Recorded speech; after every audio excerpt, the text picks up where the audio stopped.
playfulness. Second part of chapter 12 was their encounter with this humongous python. Apparently there was a certain path they liked to follow, so it was a little bit of a path where the calves walked daily. And so right in the middle of the path was this gigantic python. Gigantic meaning there's no such thing. His jaw was on the ground, and his upper jaw was in the clouds. And this guy was 8 miles long. And that's big. It's really big. And the boys thought it's a playground. Some very kind person made a playground for us out here in the forest. Fantastic, so let's go play, because they're in a playful mood. And as they got closer, they saw signs to indicate it's not just a toy, it's not clay structure. It's alive, and he's got his mouth open. He wants to kill us. So they started backing off. Then some other boys said other things. No, it's a playground. So then they were undecided, but then in a playful mood, let's explore, adventure. Little boys. And so they entered the mouth of the Aghasura demon. We heard this detail of Krishna not wanting them to do so and why, but they did so anyways. Then Krishna was marveling, how did this happen? This is my Leela Shakti, and because of my Leela Shakti, he is giving me an opportunity to experience two rasas, astonishment and compassion, because the cowherd boys were very dear to him, and he couldn't see them, and they had entered into a place that meant death. And so he was feeling compassion for them. And then another event, we heard all this yesterday, and he then became puzzled what to do, to save the boys and kill the demon. And then he figured out how to do it, and then he killed the demon.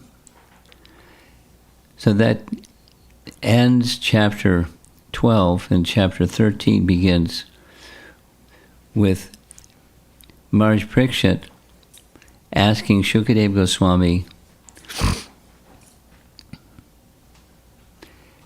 some questions about the pastime.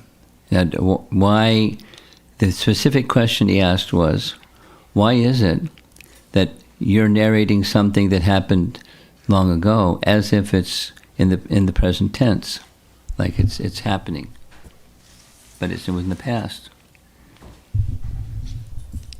And then we heard, this is now the beginning of chapter 13, part 1. There's something about listening very attentively to something that you've heard before.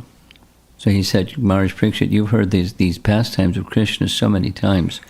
You grew up in a family, they're Krishna bhaktas. You know the pastime. And you're asking as if you've not heard it before, because there's a newer and ever new experience in hearing with attention. And then he starts giving an answer to what happened. So what happened was, Brahma had been observing the pastime from his swan carrier up in the sky,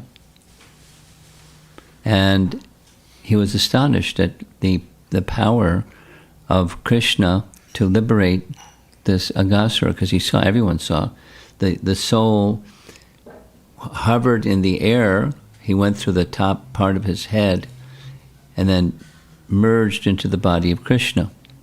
There's many other details. So he was wondering, what's the limit? Is there a limit of the unlimited? There's no limit. So he wanted to try a little experiment. Let me do a little experiment. I'll kidnap the cowherd boys and calves. Krishna sat down for lunch. And see what Krishna is going to do. One commentator says, or writes, will he cry? Will he call out for me and say, Brahma, help? What's he going to do? He's in a mood that's not the mood of Lord Brahma. He's a little bit like Arjuna being bewildered. Thus, the Bhagavad Gita being spoken. So Krishna to get him unbewildered. So it's similar, not the same. So he was like that. And he put the boys in a cave, and the calves in a cave, and he came back to the scene of the crime to see what's Krishna going to do. And lo and behold, there was Krishna having lunch with the same cowherd boys. So it was like a double take, what's going on? Because they put them in the cave, and by his power, by his mystic power, he had them in mystic slumber. Now we're going to hear a little bit commentary on all of this. We discussed it, but now we're going to hear it again, because it's very nice. We're going to begin with 2 verses from Sanatana Goswami's writings. We heard a little bit about Sanatana Goswami and his absorption in Srimad Bhagavatam, lifelong, and his instructions from Chaitanya Mahaprabhu about transcendental life, including the teachings of Srimad Bhagavatam. And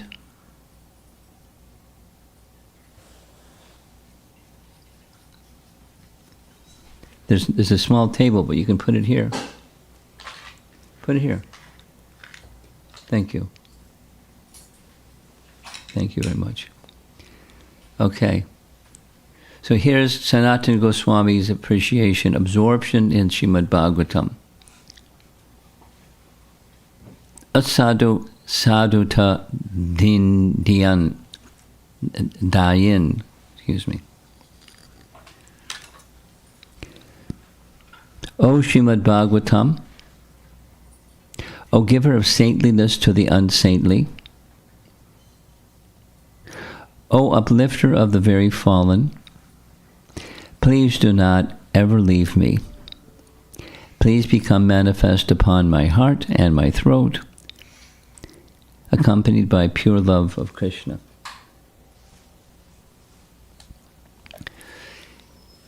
He sees that Srimad Bhagavatam is such a wonderful literature that it can bestow love for Krishna, Krishna prema. Prema hrit katayo spraha. Just by hearing Srimad Bhagavatam. And that was his experience, and so he's speaking in this way, or writing in this way. Then, another verse from the same book, Krishna Leela Stava. O Srimad Bhagavatam, O my only friend, O my companion, O my teacher, O my great wealth, O my deliverer, O my good fortune, O my bliss, I offer my respectful obeisances unto you. So it's his life and soul. He lived in Vrindavan. He was deeply devoted to Krishna, and his deep devotion to Krishna was nourished and facilitated by Srimad Bhagavatam, and he knew that Bhagavatam connection. So the reason for including these 2 slokas is there's something very special about the Srimad Bhagavatam, and as we hear it further and further, we'll start to understand why Sanatana Goswami, such an elevated person, is taking such full shelter of Srimad Bhagavatam. So from the first part, little review, Brahma wanted to take away Krishna's associates, but instead he took away some other boys. This is from Prabhupada's purport. So you see down in the lower right, he put the cowherd boys and the calves in a cave. And there he's going back on his swan carrier to the scene of the crime to see what's going to happen. But we're hearing he didn't take the cowherd boys, he took some other boys. And who are those some other boys? Ravana wanted to take away Sita, but that was impossible. Instead, he took away Maya Sita. Similarly, this is from Srila Prabhupada's purport to one verse in this chapter. Brahma took away Maya, Baka, boys manifested by Krishna's Maya. Krishna's Maya.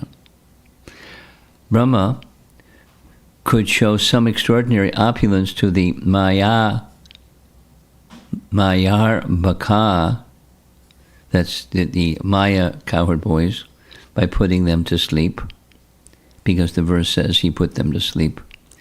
But he could not show any extraordinary potency to Krishna's associates. Meaning, the Krishna's associates, they're eternal associates of Krishna. Like Krishna, they're all spiritual in their form, their qualities, their characteristics. They have a relationship of subordinate, looking up to Krishna as their superior. They didn't see him as the personality of Godhead, but they're amongst cowherd friends, he's the superior. So they saw him in that way. So Krishna, by Krishna's Yogamaya potency, Krishna can engage with his cowherd boys however he likes. But Brahma can't do that. So it's confirmation that the boys that Brahma put to sleep were not the original cowherd boys, they were Maya cowherd boys. So in a previous discussion, this was with our Chinese devotees, they asked this question: where did the original set of calves and cowherd boys go? Good question. And the answer is provided by Vishwanath Chakravarti Thakur. In his commentary to this verse, he writes that he hid them. Yogamaya hid them. So Brahma has a plan. Now Yogamaya acts under the indication of Krishna. So Krishna knew Brahma's plan. So Krishna summoned Yogamaya, hide the cowherd boys. So Yogamaya hid the cowherd boys. Doesn't say where they took, but he hid the cowherd boys. Just like we don't know where Agni hid Sita, but wherever he took her, she was with him, not with Ravana. So Amaya Sita was taken. So when the actual cowherd boys were taken by Yogamaya, then Mahamaya instantly produced replicas, which were the cowherd boys taken by Brahma. Clear? So we now have two sets of cowherd boys. The ones that Brahma stole that were Maya cowherd boys, and the cowherd boys that are under the care of Yogamaya. And then in the same verse, Jiva Goswami makes this comment: though the kidnapped boys, the Maya cowherd boys, had similar qualities to the Lord's own cowherd boys, they were Mayar Baka versions, and thus could be overcome by Brahma's Maya as part of the Lord's pastimes, for without this, Krishna's human pastimes would not be complete. In other words, there's a bewilderment of Brahma, that's Krishna's pastime. So Brahma wanted to show his power and have see what Krishna would do. To show his power, he had Maya cowherd boys put to sleep by his own mystic powers. And it worked. They went to sleep, or mystic slumber. It may be assumed that the original cowherd boys stayed with Yogamaya for 1 year. Like in Sita's case, it also doesn't pinpoint where Agni placed Sita, we simply understand that Sita stayed with Agni, because that question came up. Yogamaya covered them. Where did Yogamaya take them? What was that place? It doesn't say. But wherever Yogamaya went, that's where the cowherd boys went. Thus, for 1 year, there are 3 sets of identical appearing cowherd boys. We discussed this in the morning or midday. Now we're doing the same thing again. So the 3 sets, 1, 2, 3.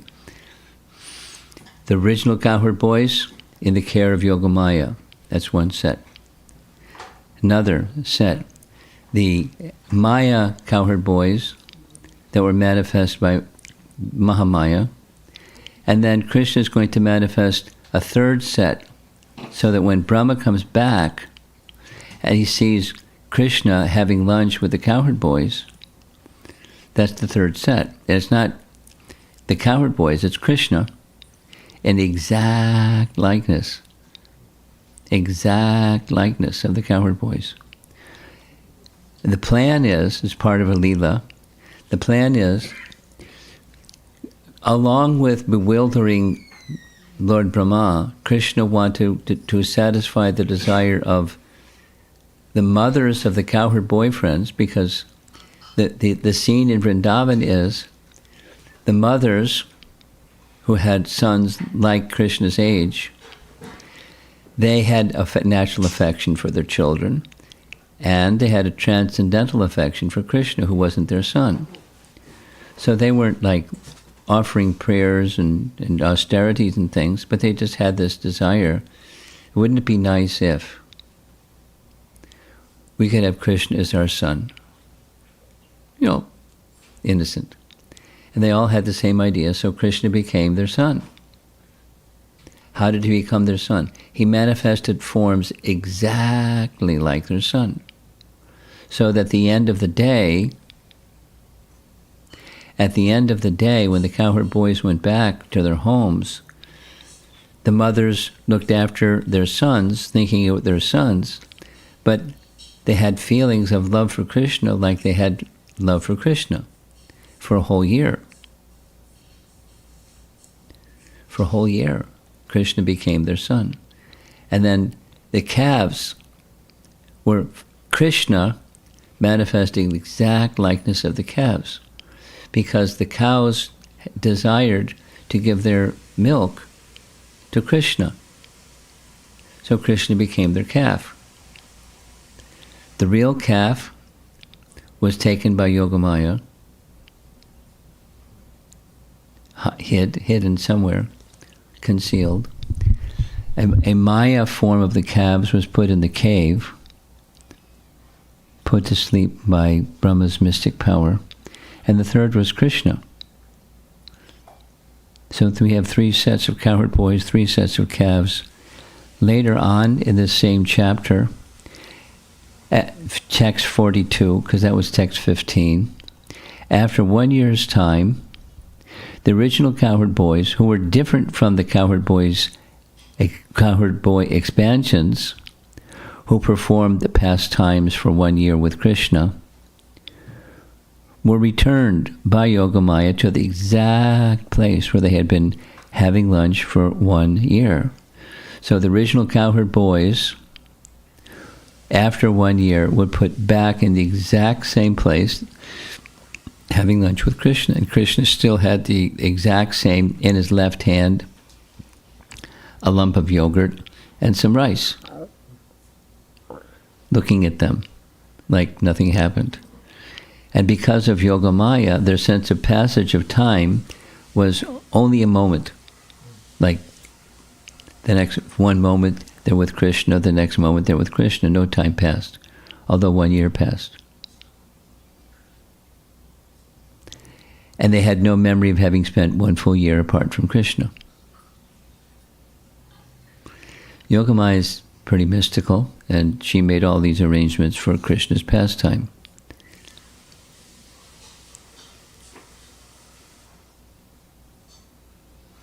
So now we're going to go on with the rest of the chapter. We spent some time on verse 15. Krishna is going to expand just to create pleasure for both Brahma and for the mothers of the cowherd, of the calves and cowherd boys, Krishna, the creator of the entire cosmic manifestation, expanded himself as the calves and boys. So there's Krishna along the path as if nothing happened. Now, what the little subtitle is Krishna's reasons beyond reasons. Why did he do all this? To show his power of illusion to all people, even up to Balaram. After, it didn't say Brahma, it says Balaram. So what is he doing with Balaram? It's nice. It's like super nice. Balaram was home that day because there was different reasons given why. There were some rituals that his mother wanted him to do, so he was held back, although he wanted to be with the cowherd boys. So he was home. But when the cowherd boys came back in the evening, and it wasn't the cowherd boys, it was Krishna looking like the cowherd boys, Balaram didn't detect it. But he's omniscient, so how did he not detect it? Yogamaya. So Krishna was showing even to Balaram the power of his Yogamaya potency.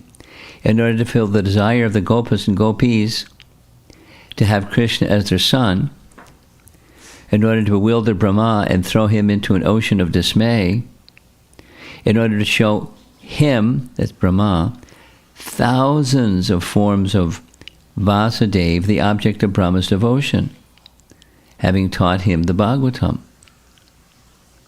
Nice.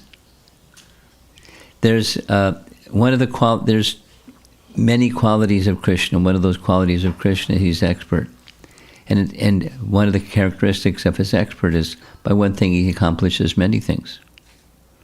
So here's some of those many things. And Vishwanath Chakrabarti Thakur, he also took the form of the calves to satisfy the cows. To do this, Krishna manifested identical forms. It's fantastic, and he did it for a whole year. And nobody, except Krishna, nobody knew. Towards the end of the year, Balaram's going to figure it out, because Krishna pulls back the curtain of Yogamaya, and Balaram goes, oh, that's what was going on.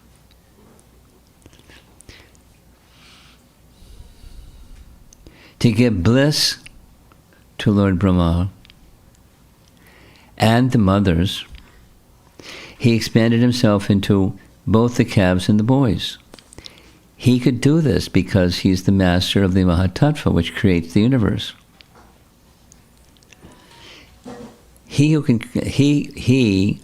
Now Brahma ultimately is there's two creations, Sarga and Visarga. The creation of Vishnu makes all the elements. And the creation of Brahma, Brahma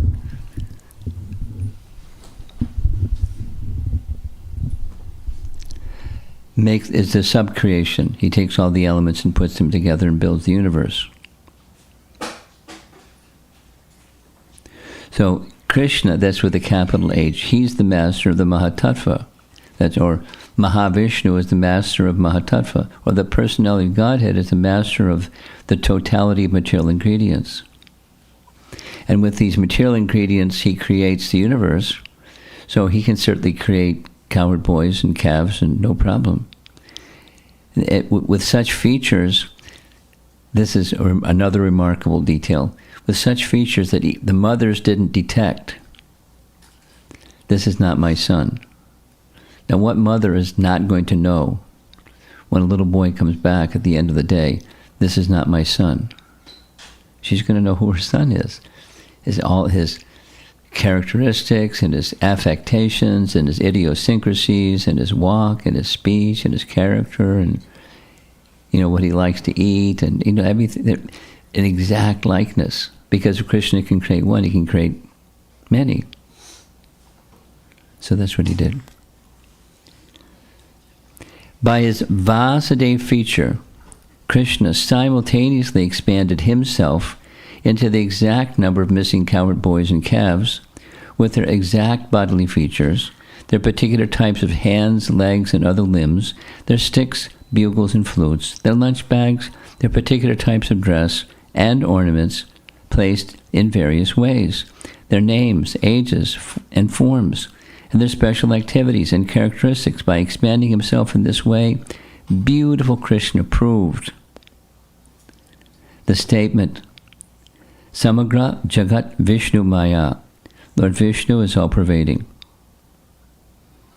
Now, of course, that's commentary. It's not the particular verse. So here's some of the details of that explanation. As you know, the teaching of the four sampradayas have certain characteristics. Like, for example, the characteristic of Sri Vaishnavism is Vishishta Advaita. The absolute truth is non-dual, but has Vishishtas, or attributes. And then their teaching is based on Vishishta Advaita. And they read the scriptures through that lens. And and Madhvacharya, his was Dvaita, Dvaitavad. There's two. There's a distinction between the living entity and the supreme. There's a distinction between the living entities and living entities. There's a distinction between living entities and matter. Distinctions between the categories of matter and matter. So he has this whole structure. It's called Dvaitavad. And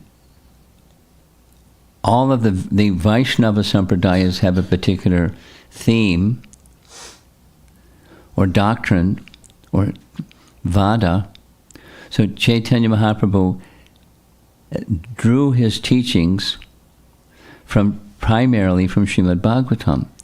And in Srimad Bhagavatam and in Lord Chaitanya's teachings, because Lord Chaitanya's teachings is Srimad Bhagavatam and vice versa, Achintya Bheda Bheda Tattva. That is, there's a oneness between all things and the source of those things, and there's simultaneously a difference between the source and those things. The things aren't the source. So like living entities, we're Brahman, we're spiritual, but we're not the Supreme Spirit that's the source of everything. So there's a oneness in quality, but a difference in quantity. And that conception there's an adjective, achintya, it's inconceivable. Bheda, abheda. Inconceivable, simultaneous oneness and difference. He, the source, Krishna, can expand himself into more forms than one can imagine. Yet he does not fall down from his original form as Krishna, therefore he's called the Chuta. Chuta is cannot fall. Chuta, living entities, fall, or can fall. And Chuta cannot fall. So he expands himself and expands himself and expands himself. He's not diminished by expanding himself because he's unlimited. And each of those expansions can interact with material nature, and he doesn't fall, even in interacting with material nature. It's a fundamental teaching of Srimad Bhagavatam. Krishna thus proved that he is everything, that he can become everything, but that still he is personally different from everything. Sounds like double talk. But it's not double talk, because if it's this, it's not that. If it's that, it's not this. But it's both this and that, indicating his inconceivable potencies. He can be simultaneously both. And he can be simultaneously both, that is, become everything and is personally different from everything, because he's the source. And he established it. He became the cowherd boys, so much so that even the mothers couldn't detect, this isn't my son, this is somebody else. Looks like my son, talks like my son, but it's not my son. Not the real son. It's as if identical, but non-different, but different. So this is Krishna's mystic power. Therefore, This is, again, Srila Prabhupada's purport. One must learn about Krishna from the acharyas. Acharyavan Purusho Veda is a Vedic statement. That is, the one who has Dvan, one who has a spiritual master, Acharyavan, Purusho Veda, one who follows the path of the acharyas, knows Purusha, Acharyavan Purusho Veda. One knows the Vedas and one knows everything by the agency of the acharya. Such a person can know Krishna as he is, at least to some extent, and as soon as one understands Krishna, one is liberated from material bondage, as Krishna states in Bhagavad Gita. Janma karma chame divyam. Yo evam yo veti tattvataha. Veti comes from the Sanskrit root vid, dhatu, vid, to know. And one who knows Krishna knows the Vedas. And one who knows the Vedas is no longer bound by birth and death. Janma karma cha me divyam. Just by knowing the transcendental nature of Krishna's position, one becomes liberated. The cowherd boys appeared like normal boys, though they were the greatest, filled with eternity, knowledge, and bliss. Just as Krishna is, they were. They had bodies greater than that of the inferior Brahma. This is Sanatana Goswami's commentary.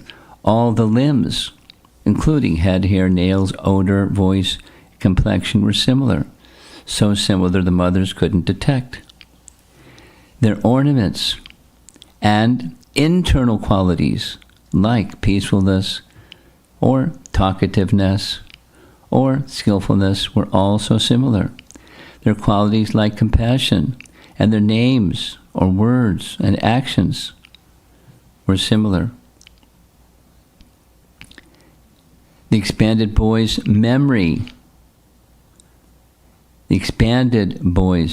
of the boys' previous interactions with their parents were the same. I mean, they weren't there. It was Krishna. The actual cowherd boys were in the care of Yogamaya, hidden somewhere. So these are facsimile copies or expansions, Krishna's expansions. But they knew everything. They didn't know that it wasn't anything unknown to them, just as much as Krishna is omniscient.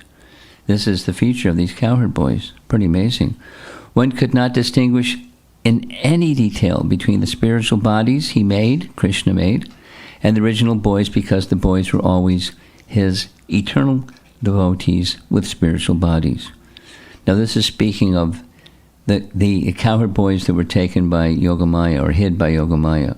They were also spiritual, but they're eternal associates. They weren't, 1 year duration expansions of Krishna. But as the cowherd boys were that expanded as Krishna, the other cowherd boys were also Krishna's expansions. All of them were actually Krishna himself. All these forms were forms of Lord Vishnu or Vishnu Maya. This is continuing Sanatana Goswami. Nice paintings, huh? Maya means having the essential nature of.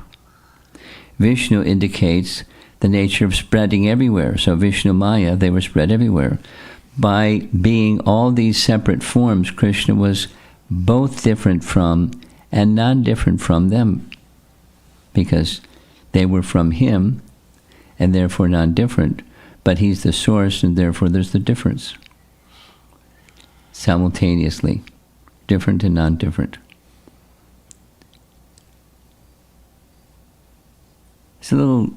It's subtle, but it's very important to understand Krishna. And he's revealing himself through this pastime. He's revealing himself to us, and he's revealing himself to Brahma. And Brahma's the prayers. We're going to start that tomorrow, Brahma's prayers.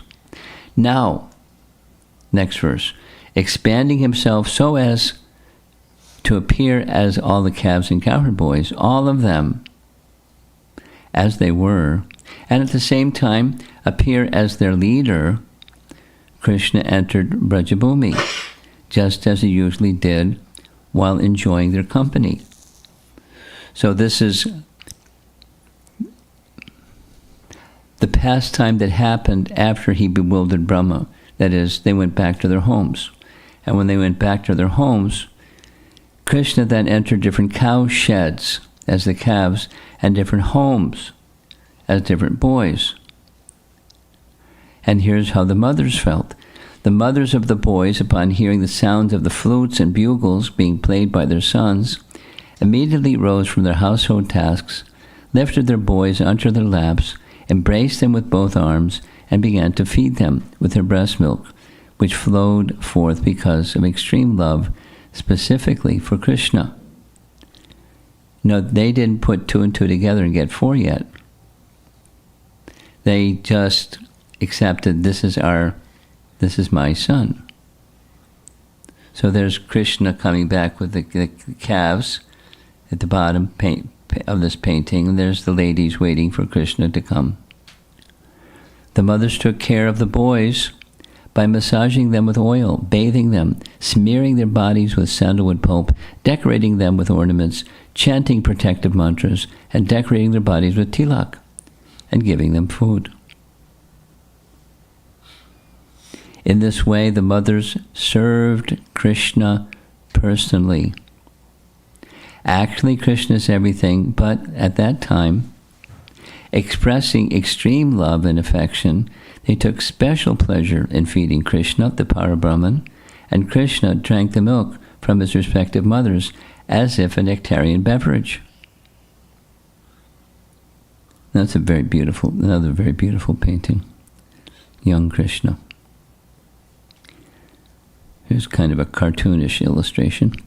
The motherly affection of the mothers and cows for Krishna remained as before, but the love for him had been greater than their love for their own children and calves. So similar but even greater because Krishna is the object. But now, when Krishna became their sons and calves, their love for the sons and calves became equal to that for Krishna.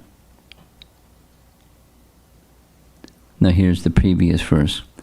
All the cows entered their different sheds and began mooing loudly, calling for their respective calves. When the calves arrived, the mothers began licking the calves' bodies again and again, and profusely feeding them with the milk flowing from their milk bags. So Krishna's giving them the service, and Krishna's enjoying the role of being their calves. This is more on the cows. That was about the mothers and their children. When pasturing atop Govardhan Hill, the cows looked down to find some green grass and saw their calves. From the top of Govardhan Hill, they forgot themselves and ran towards their calves with great anxiety, running as if with one pair of legs.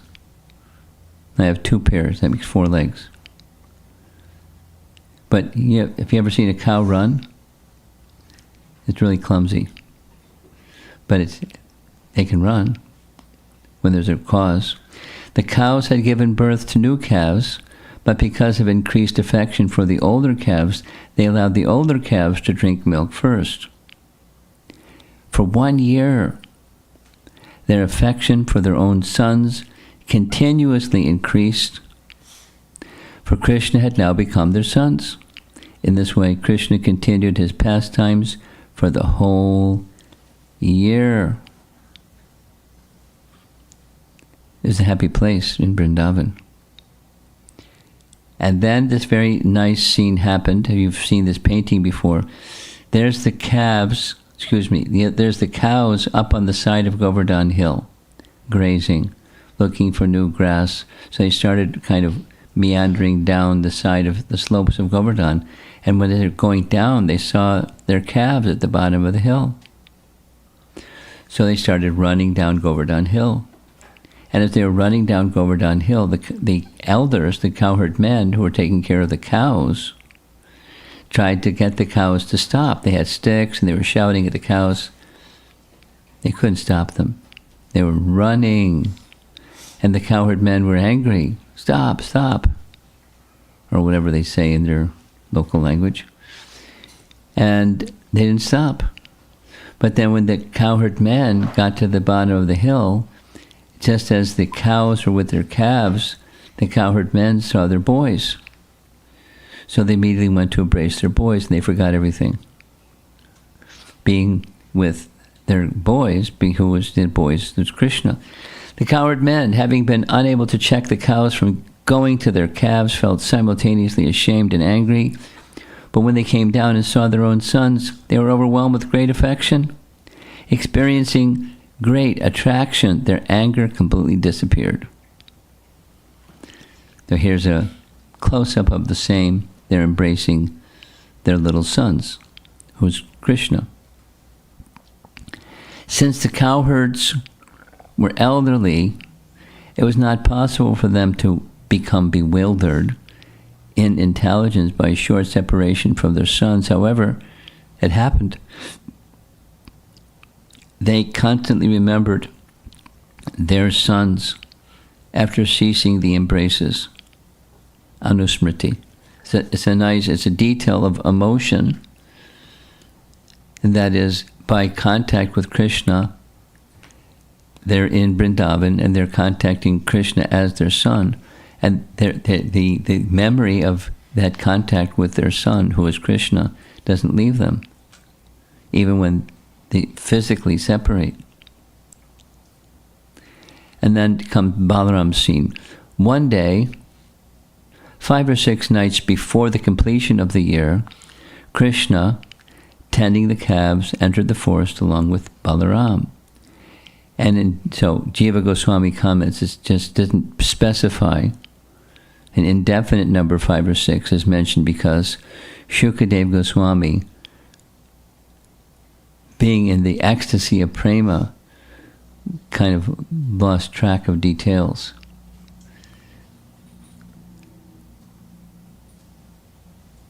You want people to come in?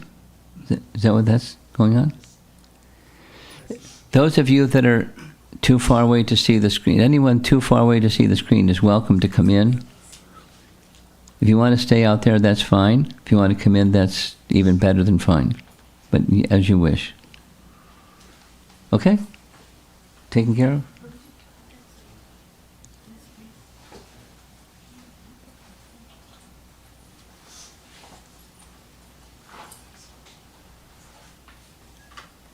Okay.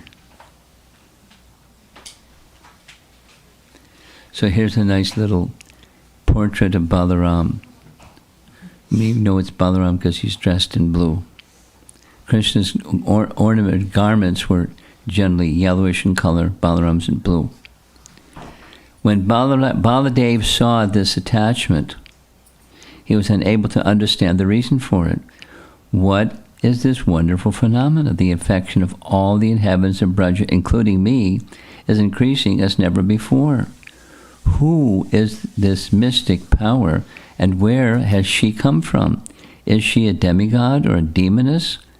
Is it the illusory energy of Lord Krishna, for who else can bewilder me? So the curtain of Yogamaya is pulling back, and he's starting to see what he couldn't see for the whole year. And then he smiles and understands, oh, that's what he's up to. Thinking in this way, Balaram was able to see with an eye of transcendental knowledge that all these calves and Krishna's friends were expansions of Krishna. By Yogamaya's influence, Balaram realized this, and the other cowherd men, even now, did not realize this. Whoops, something happened. Krishna, here's the detail. Krishna didn't reveal this to Balaram until now because he did not want Balaram to suffer any separation from the boys for 1 year, the boys that were the actual cowherd boys. So he didn't tell him what was going on, because the real cowherd boys he has affection for. So Yogamaya covered him as he covered the cowherd boys, so Balaram wouldn't be in anxiety, because he has love for the cowherd boys. Oh, poor cowherd boys. So Krishna didn't reveal it.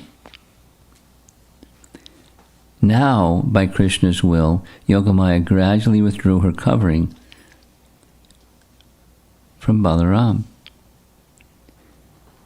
Lord Balaram then asked Krishna, "These boys are not devatas or sages. O Lord, now I can see that you, although one, manifested into many calves and boys. Please explain this to me." So then, because it's Krishna's pastime, he orchestrated the whole pastime through his Leela Shakti, or Yogamaya potency. He's now explaining the whole thing to Balaram. And Balaram doesn't need anything explained to him because he's omniscient. When Yogamaya is pulled back, he can understand. But there's a relationship between the two, so Krishna's explaining.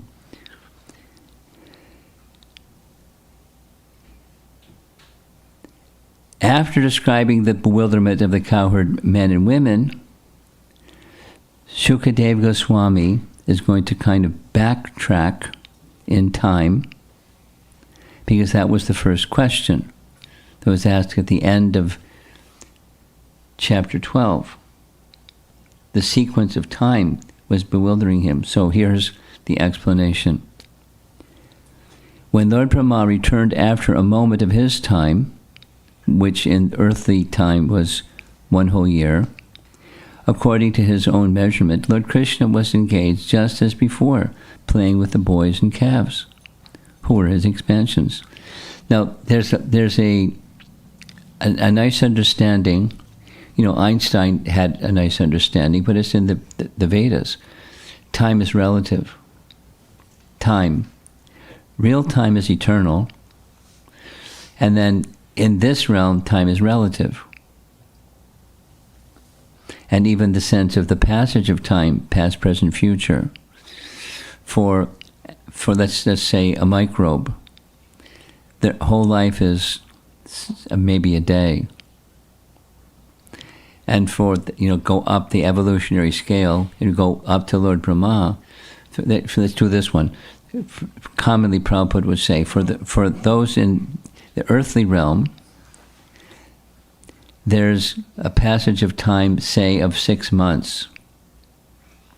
And for the heavenly planets, that 6 months is 1 day. And then the next 6 months is the night of that. 6 months here is the night of the demigods. And the time of Brahma is even less. So he was gone for a moment, putting them in the cave. He went back to see what's Krishna going to do. A whole year had passed of playing, being the sun, etc., etc. So the earthly time was spoken. Now it's Brahma's time is being spoken. And again, 1 year later, Balaram was absent. This is Jiva Goswami.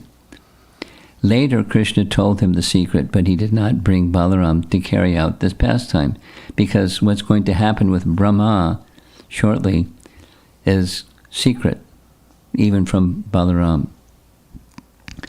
Baladev, however, as on the previous year, was kept home by his mother to perform auspicious rites on his birthday. Now, Vishwanath speaks of Balaram's absence because of his birthday. 2 other acharyas say there's other reasons besides birthday. Whatever the reason, he wasn't there. Brahma thought, maybe I took those calves and cowherd boys away, but now they've been taken back from that cave. Is this what happened? He's bewildered. Where have all these cowherd boys and calves that I see come from? Are these the ones bewildered by my Maya? we heard already.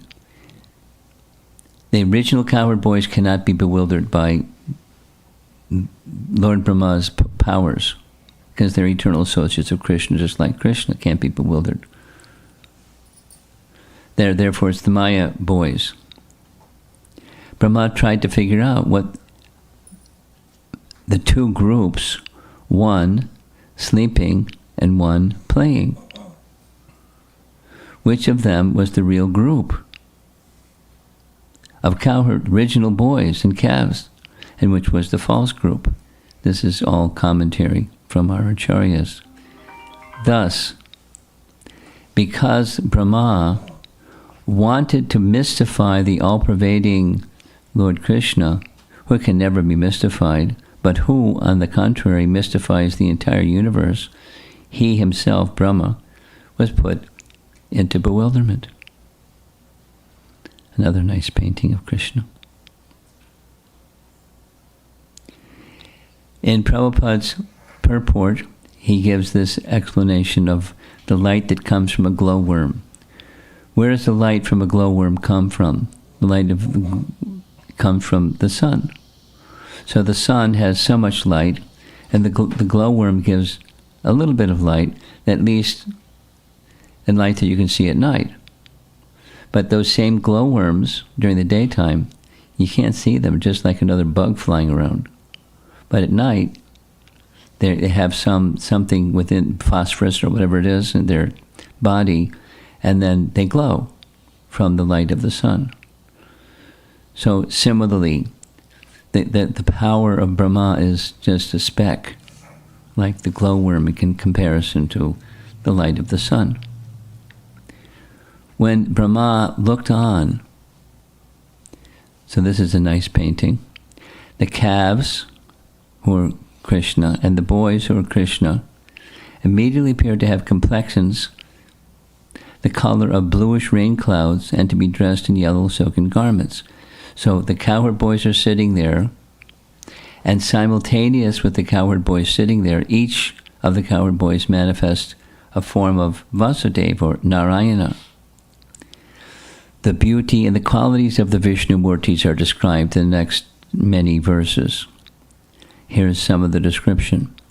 Bangles on their ankles, ornaments on their feet, each of the Vishnu forms, sacred belts around their waists, garlands of forest flowers and kaustubha gem around their necks, marked with 3 lines of a conch shell, the emblem of the goddess of fortune on the upper right portion of their chest, the Srivatsa, 4 arms holding conch club disc and lotus, armlets on their arms, bracelets on their wrists, earrings on their ears, helmets on their heads. And that wasn't all. Each of the cowherd boys manifesting these forms, they wore fresh, tender garlands of tulsi leaves offered by the sadhakas to deities using their minds and actions. The brightness of their smiles made the moon light lament. They looked forward with pink eyes, which fulfilled the desires of their devotees worthy of his mercy. His affection, which maintains the devotees, is in Shuddha Sattva, or transcendental. All those Vishnu Murtis were surrounded. So that's their form and their ornaments. The forms were each one, because there's asankhya, numbers of cowherd boys and calves, they were surrounded by opulences. And he starts to list, Shukadeva Goswami lists 24 elements for the creation of the material world, headed by the Mahatattva. They were being worshipped by various living entities according to their capacities, with various means of worship, such as dancing and singing. Then Brahma saw the time factor, Kala, personified. Swabhava, one's own nature by association, personified. Samskara, Kama, Karma, and the gunas, all worshipping the Vishnu Murtis. So each of these forms, surrounding each one of the Vishnu forms, were offering prayers. So it's a big cacophony of sound. Lord Brahma saw the Supreme Brahman. At the same time, he saw the calves and cowherd boys as the Lord's expansions. Lord Brahma, his 11 senses jolted in by astonishment and stunned by transcendental bliss, became silent. So, he wanted, and Krishna reciprocated. I want to see what is the extent of his mystic powers. So I'm going to show some of my mystic powers and see what Krishna is going to do. I want to see some further mystic powers besides giving liberation to Aghasura. It's the same day. Same day, one moment later. A year, an earthly time passed, but one moment of Brahma's time. We're nearing an end. Lord Krishna, understanding Brahma's position, then at once removed the curtain of his Yogamaya. Lord Brahma's external consciousness then revived. He stood up, like a dead man coming back to life. Opening his eyes with great difficulty, he saw the universe along with himself. Now, he built the universe, but now he's able to see Krishna manifesting the universe, which he built, because he was just the instrument. Krishna was the builder. Brahma was the instrument. Then, looking in all directions, Lord Brahma immediately saw Vrindavan before him, filled with trees, which were the means of livelihood for the inhabitants, and which were equally pleasing in all seasons.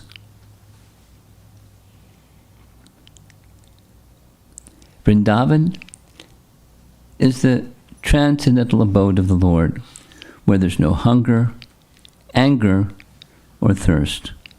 Though naturally inimical, both human beings and fierce animals live there together in transcendental friendship. Now there's a specific term used in this verse to describe the nature of Vrindavan. The nature of Vrindavan is they're animals that are naturally inimical to one another. You know, tigers and prey for tigers, for example, or whatever, cats and dogs, or whatever. So there's inimicalness in this world, but in Vrindavan it's absent. It's just the nature of Vrindavan. After seeing this, Brahma hastily got down from his swan carrier, fell down like a golden rod, and touched the lotus feet of Lord Krishna with the tips of his 4 crowns on his heads, because Brahma has 4 heads. Offering his obeisances, he bathed the feet of Krishna with waters of his tears of joy. We're getting ready for his prayers, because that's tomorrow. Rising and falling again and again at the lotus feet of Krishna for a long time, Brahma remembered over and over the Lord's greatness he had just seen. Then, rising very gradually and wiping his eyes, his head bent low, his mind concentrated, and his body trembling, Lord Brahma very humbly began with faltering words to offer praises to Lord Krishna. So that's the end of the chapter. Here's a short comment by Bhaktivinoda Thakur. It's nice. This is from Krishna Samhita. If one intensely absorbs his mind in various arguments, opinions, and their respective literatures, then all realization attained through samadhi are practically lost. This is called illusion, based on the flowery words of the Vedas. Being overwhelmed with this illusion, Brahma had doubted the supremacy of Krishna. The Vaishnavas should regard this illusion as an obstacle. Speculation is an obstacle to realization of Krishna. And tomorrow we're going to hear his prayers, or a little summary of his prayers, and then go into it a little more deeply. Nice topic. It's immersive. It says Krishna meditation. So Krishna meditation can come in many ways. Seeing the deity form, worshipping the deity form, hearing Srimad Bhagavatam, associating with devotees that are immersed in these wonderful activities, the kirtan. So there's so many ways that we have to become immersed in Krishna meditation. And this is a very, very wonderful one. It's going back to Sanatana Goswami's prayers in Krishna Lila Stava.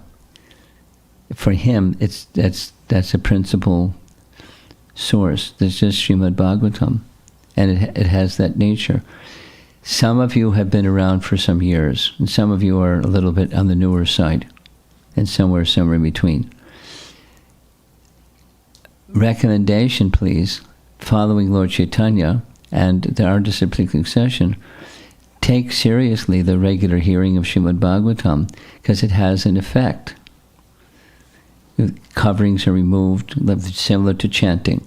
Coverings are removed, and awakening of our natural loving attraction for Krishna comes. And in the association of acharyas, because I've been making reference to various acharyas and their comments on these pastimes, it takes the dive even deeper. And my experience is, even in oceans there's a bottom, but there's an ocean of prema that has no bottom. You dive in, there's no bottom.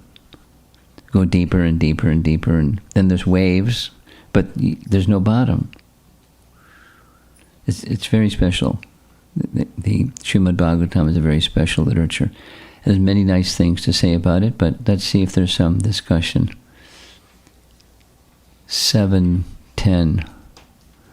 Now we started at 6. There were a few of us that were here in the very beginning, and if you missed some of the beginning, it's all recorded. You can go back and hear it again. Yeah. Hare Krishna, Guru Maharaj. Thank you for the wonderful class.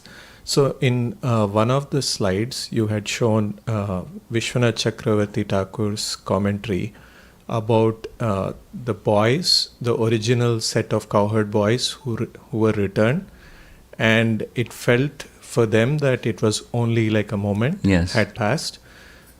So the question is, did the same happen to the mothers of the cowherd boys because they had spent all this time with Krishna? No. There's a detail. A detail is a boy that's 4 years, 4 months, and a year passes, or 5 years, and then 6 years. They grow. So these boys that were Krishna, they grew. They didn't have the sense of a moment had passed. That's Brahma. In Brahma's time, a moment. Earthly time, 1 year. And in that 1 year of earthly time, the boys grew. So the mothers didn't have the same sense. The whole year. Yes, Guru Maharaj. So that's not your question? That is, but at the same time, I was thinking like now the mothers spent this 1 year with with Krishna. But now the cowherd boys, when they come back, the original set of cowherd boys, for them it's like a moment. Yes. But the mothers would have had the sense of a whole year. Whole year and some experiences. Yes. So it's sometimes when they recollect those experiences. It's a good question. I don't have the answer. Okay. The boys aren't going to remember the year that they missed because they were in Yogamaya. The mothers are going to remember. So was there a mix-up between the mothers and the real cowherd boys? That's your question? Yes. I don't know the answer. It's a nice question. It's a practical question. There's probably, acharyas probably make some explanation.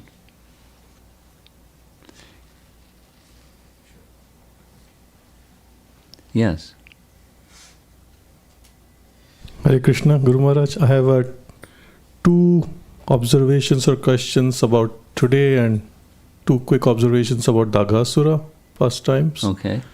For today, my understanding is ontologically, Balaram is the one who manifests everything in the spiritual world, all paraphernalia. And here it looked like Krishna took it over himself, all the flutes, all the bugles, and Balaram was In the background. on leave, or So is it a correct understanding that in the spiritual world, Yeah, Balaram that's a correct manifested? understanding. That's our teaching. But, Krishna is the source of that. So he can substitute himself for Balaram, no problem. Balaram isn't envious. Hey, that's my service. What are you doing? The second point was actually related to yesterday. There was in one of the translations, you said it was intolerable for Krishna to be separated from his friends, the cowherd boys, when they are going Yes. into the mouth of Aghasura. Yes.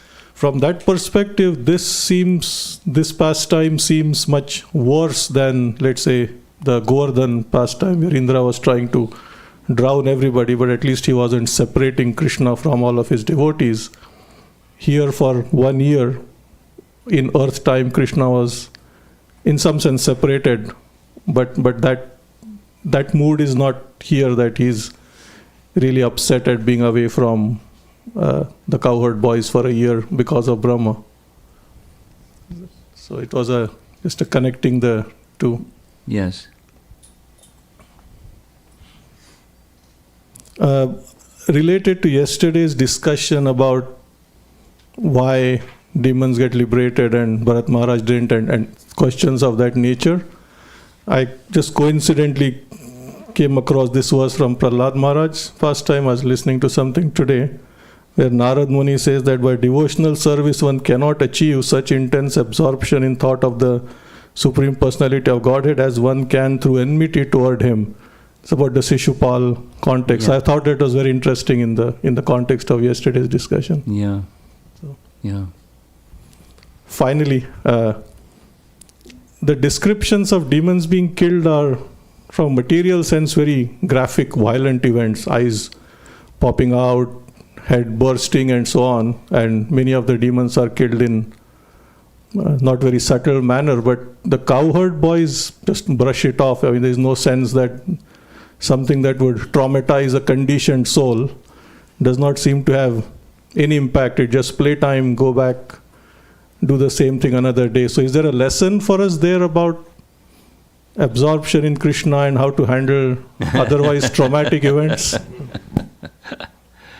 And then there's the adults, not just the cowherd boys.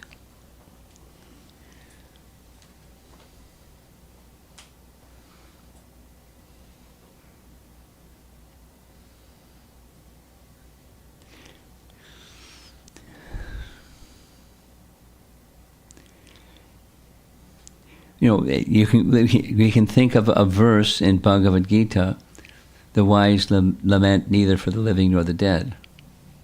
That is, they're the cowherd boys. They're boys, but they're so attached to Krishna that the demigods witnessing these things, they were relieved because these are demons, and they knew that they were demons, and Krishna finished them, so they were happy. They showered flowers and played music and had a big festival each time he killed a demon. But specifically the resident of Vrindavan, the boys, and the adults, they're attached to Krishna, so they're happy that, just like their meditation.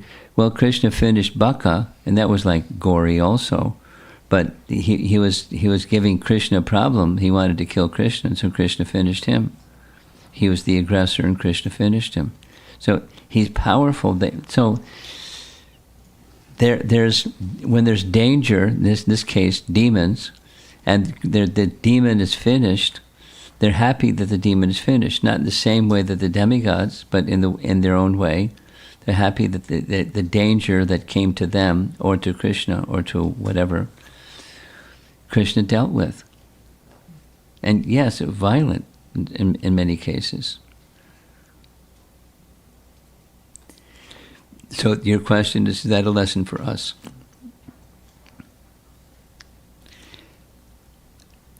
Hearing your question, I was thinking of a pastime, a Prabhupada story. Prabhupada was in a car riding from Mayapur to Calcutta to go to the next place by airplane from Calcutta. And as happened sometimes in the highways in India, there was a violent car accident. And, you know, their two cars collided and bodily parts were strewn here and there. And the devotees were looking out the window going, "Oh God, look at that." And Prabhupada was just chanting like nothing happened. Like, not that he didn't know what happened, but he was behaving, externally at least, as in an aloof manner. And then everyone was shocked. So it doesn't mean we have a lack of empathy when somebody has a calamity or some great misfortune. But not get immersed in it is yet another transcendent. So your question is there a lesson? There are times to display, and there are times to not display. And inspired by Super Soul, one does or doesn't, according to circumstance. And ultimately, the ultimate issue is for the pleasure of Krishna. Okay. Yes. Thank you, Maharaj. Nice class. Maharaj, here in the pastime, the exchange of love between Krishna and the cowherd men and the mothers was Vatsalya Ras, right? Yes. So here Krishna was taking the position of a son and the devotees the position of a parental figure. But what if when the role is reversed and Krishna is the father and the devotees are like the children? In such case also is the exchange of love called Vatsalya Ras? The children, it's Krishna has rasa is, my understanding is this: rasa is describing the relationship towards Krishna, not the other way around. So how do the children feel towards Krishna when Krishna is their father? Is the right question.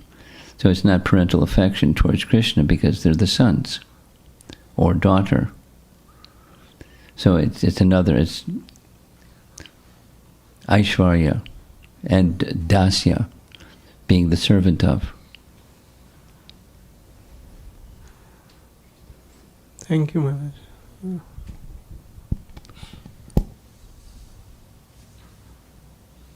Up front.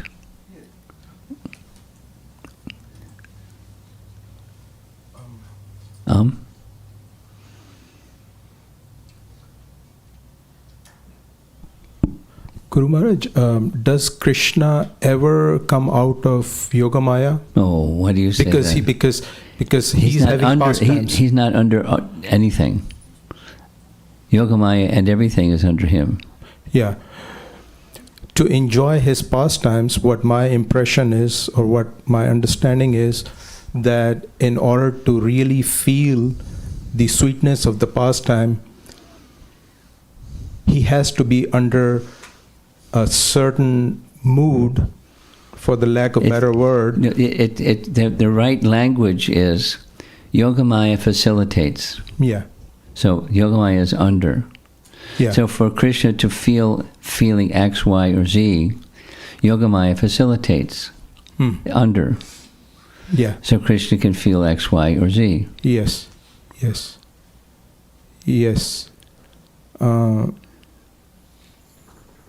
But to feel that feeling of that pastimes, like in this case, boys, his friends. Krishna's enjoying, and Yes. Yogamaya is facilitating Krishna's enjoyment and the enjoyment of the cowherd boys.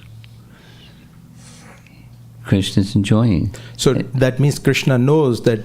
Of course, Krishna's a that Yogamaya is facilitating this. We discussed this yesterday, not this morning, but yesterday, when Krishna became bewildered. We discussed this at length.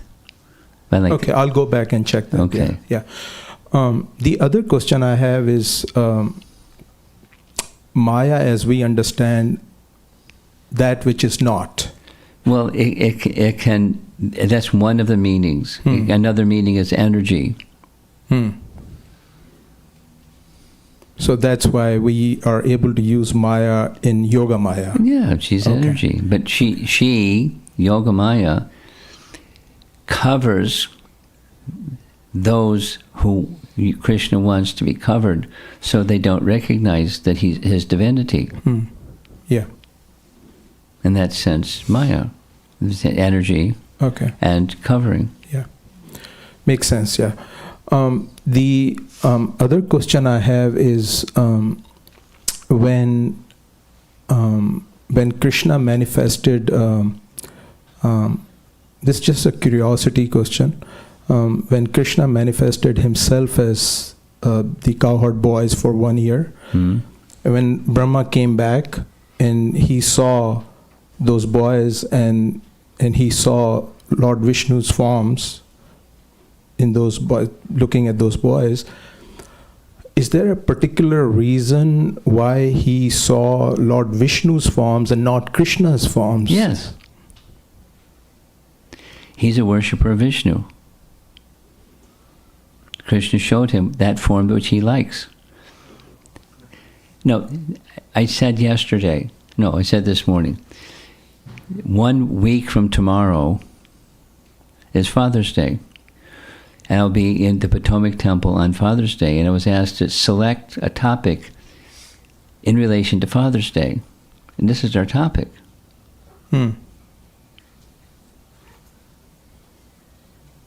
Vishnu is his father. Yes. Okay, yeah.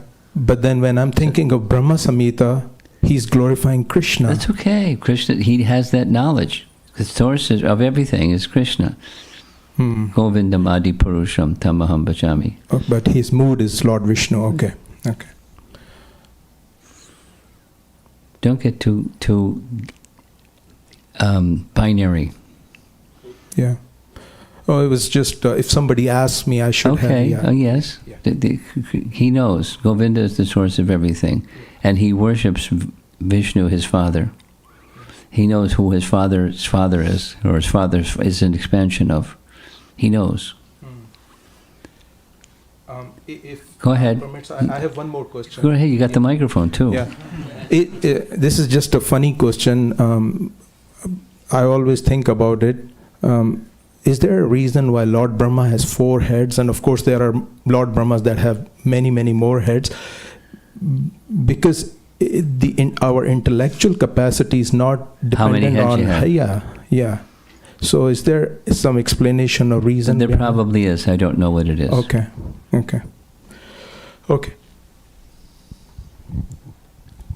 Online question. This is from Hema Mataji. Is Subhadra Devi Yogamaya? Yes.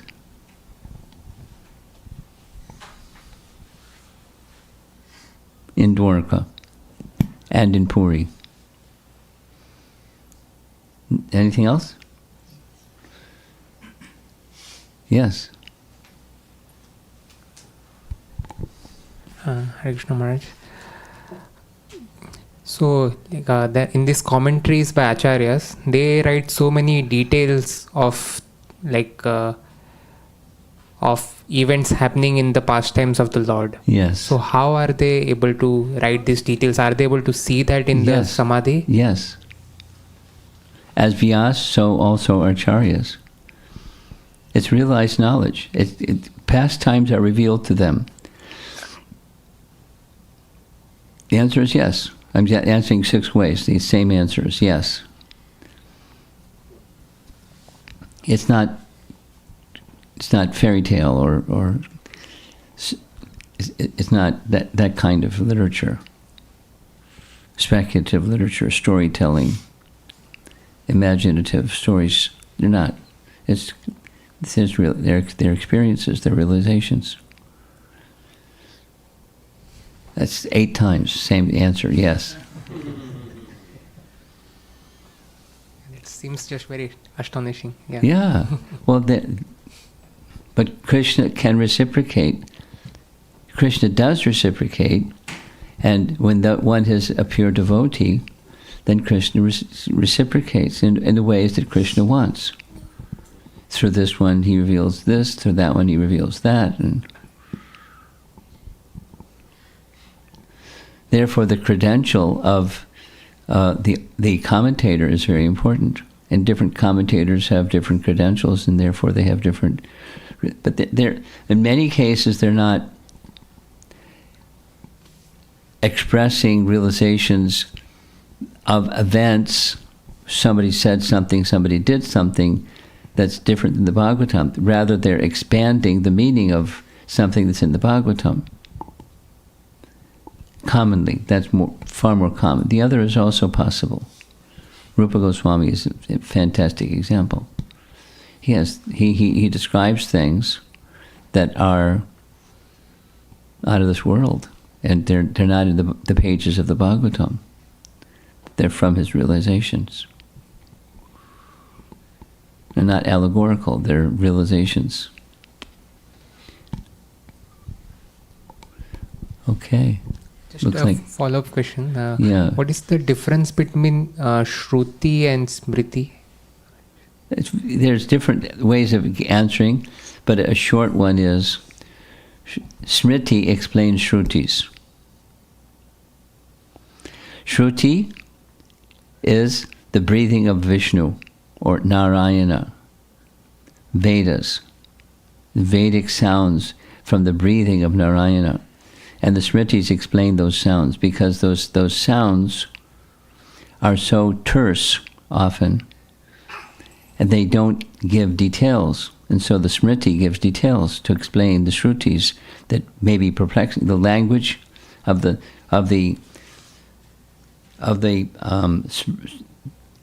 Smritis is not alaukika. They're different kinds of Sanskrit. And so commonly, there's many details, but a short explanation is that the language of the Smritis is simpler language. And the language of the Shrutis is more complex language, with more rules, more thises and that's. And it's higher. The language is higher. It doesn't mean that the understandings are higher. The language is different. And very terse and compact, and sometimes indirect. They infer transcendental person, but they may not say it explicitly. There's other details, the differences between the two. But in simple language, Smritis explain the Shrutis, because not everybody has access to the Shrutis. But everyone can have access to the Smritis. So the author, Vedavyas, compiled the Smritis to explain the Shrutis. And then there's gradations of Smritis. Srimad Bhagavatam comes under Smriti. As opposed to Shruti, it comes in that category, and then there's subdivisions of that category.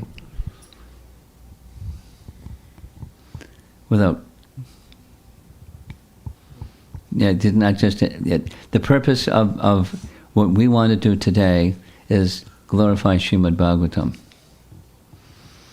So your question is a little off topic, but it's okay. Srila Prabhupada ki Grantharaj Srimad Bhagavatam ki.